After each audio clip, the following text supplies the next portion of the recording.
Okay, welcome back. Day 16, our last opportunity to get messy with math. We're on page 27 and 28. I had asked you to find these items out of your recycle bin that were not traditional shapes. One of the non-traditional shapes was a lysol cleaner container. And we're talking about 32 fluid ounces, 946 milliliters. Can we do math and convert from inches cubed to the 32 fluid ounces or the 946 milliliters? We're so much smarter now than we were at the beginning of the week. The very first thing is we know that they don't put any liquid at the very top of the container. So I counted this piece to have 0 liquid. That's one of the mistakes we made earlier in the week with our odd shape. All right, let's do some measurements. If we look at the base, it's more of an oval, not a traditional round. I used 2.25 across, 4 for the width, knowing that each of the corners is rounded off.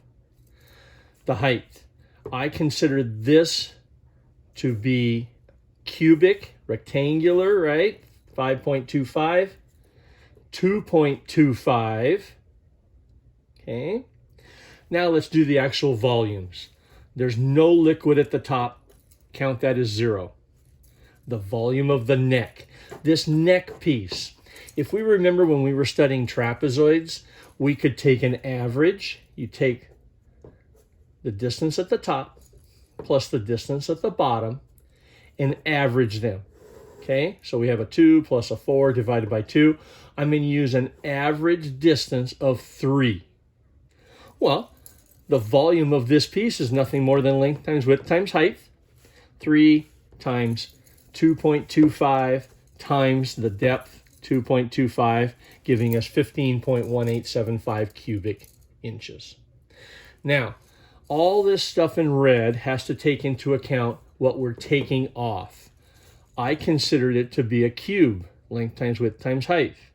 Unfortunately, we need to get rid of this. I considered this to be a 1/2 inch by a 1/2 inch, 1/2 inch, 1/2 inch, 1/2 inch, 1/2 inch, 1/2 inch, 1/2 inch. If you put those together, do you see how we make a box and a box? 0.5 times 1 times that distance of 2.25. So we're going to subtract off this amount. Subtract it off, giving us 14.0625. All right. Now let's get the body, where the bulk of the material is stored. Length times width times height, giving us 47.25. We need to eliminate the rounded part. Okay, eliminate that. So just like we did here when we eliminate it. Okay, the rounded edges part, eliminate, 44.625. Well, now we have our total volume. The top, which was 0.